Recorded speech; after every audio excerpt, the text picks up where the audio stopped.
ngayon, the more na nag-raise ka ng frequency, so yung alchemy mo, ito yung magme-merge ng iyong feminine at ng iyong masculine. So yung the more, yung mga tinuturo sa atin sa school, ang ine-energize mo lang yan is more on left brain.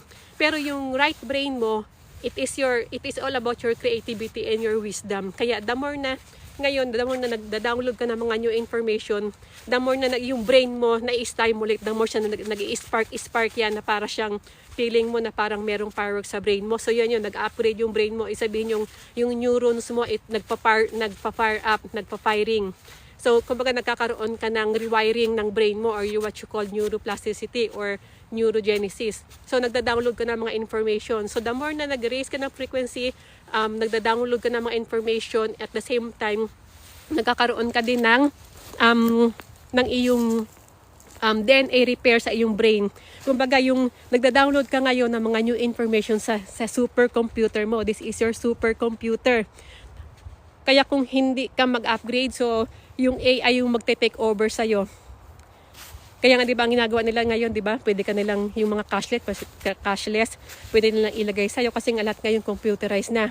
So ngayon, ang organic way is i-upgrade mo yung alchemist mo. Yung alchemy side mo, so ito yung mag-i-empower ng game mo. Kasi nga dati, kung left brain ka lang, kung nag-operate ka lang sa more on left brain, pero ngayon, dahil nga sa nagre-raise ka ng frequency and committed ka sa pag-raise ng frequency mo, so ma-activate mo yung left and brain mo, right?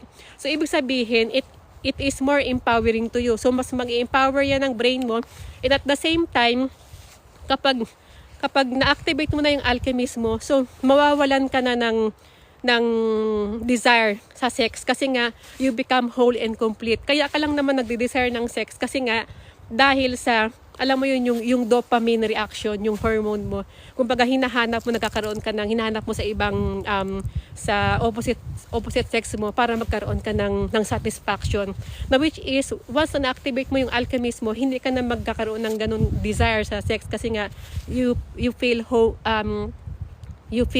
and complete. So parang, alam mo yun, yung self mo nagkakaroon ng wholeness and oneness.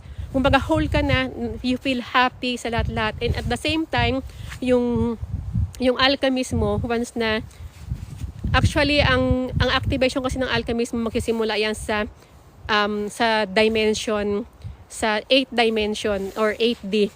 Tayo ngayon, di ba, nag-operate tayo from 3D, ito yung 3D na old earth. So, nag-upgrade tayo sa 5D na, di ba? Pabasag tayo ng 5D, nakabasag tayo ng 5D. So, actually, yung alchemist mo, mag-i-start talaga yan sa 8D. Kasi nga, merong iba kasi na nakapag-activate sila kasi nga, hindi na sila kumakain ng meat. Pero, immature pa rin sila kasi nga, meron ka pa mga frequency na kailangan mong i-balance na which is yung subconscious mo, yung emotional mo, yung physical body mo, na tinuro ko rin nung nakaraan, nung before end year, di ba?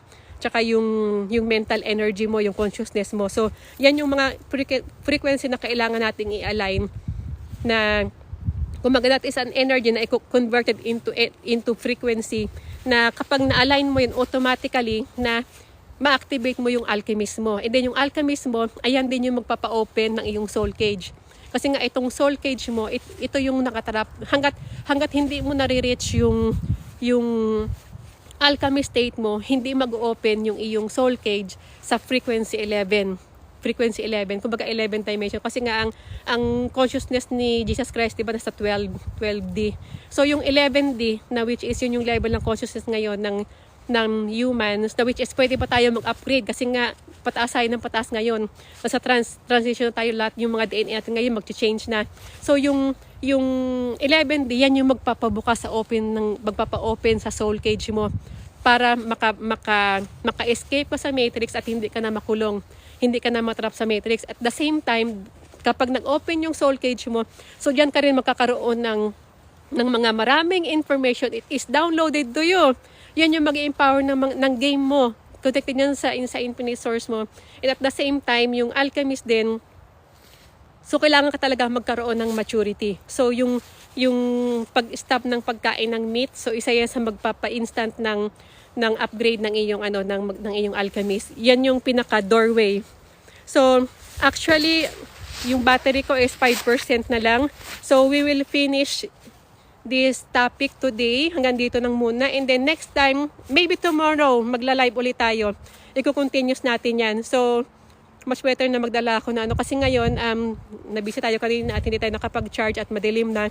So, we will continue this topic tomorrow about alchemy. So, if you have a question, i-write down nyo na rin yung question nyo. Para bukas sa topic natin, pwede kayong makipag-interact. So, wag lang kayong maging wag lang kayong, lalo kung sa spirituality ka, kailangan ngayon is speak out mo yung voice mo, speak your truth, even your voice. Kahit na tingin nila is ganun ka. So kaya ganun yung tingin nila sa'yo kasi nga hindi nila makuha, hindi sila makarelate. But it doesn't matter kasi nga depende sa DNA mo. Merong DNA na kasi nga hindi pa sila ganun ka yung DNA nila, hindi pa ganun ka upgraded yung kanilang DNA strands kasi nga meron pa silang mga hindi nila let go. Kaya hindi sila makarelate, hindi nila ma-pick up kasi nga lahat tayo we are working through electricity, through electric signal. So merong mga tao na ready na yung DNA nila na mag-receive ng mga ganitong information. So be proud of yourself kung isa ka sa mga nakaka-relate sa mga ganitong usapan dahil doon ka nasa downloading mode ka na ng iyong you are changing your beliefs about sa mga religion, about sa mga old beliefs na let go mo na yon, and then nag-open ka na ng door, gumagawa ka na ng another space to download new information. So tomorrow ulit to be continue tayo. Kung meron kayong mga questions about sa mga archangel, also kung meron kayong questions, mamaya doon sa GC, pwede ninyong yan para bukas matapik ulit natin at maidagdag natin sa ating So kasi malulobot na ako and then also madilim na. Thank you for watching and thank you for tuning in, sending you positive energy.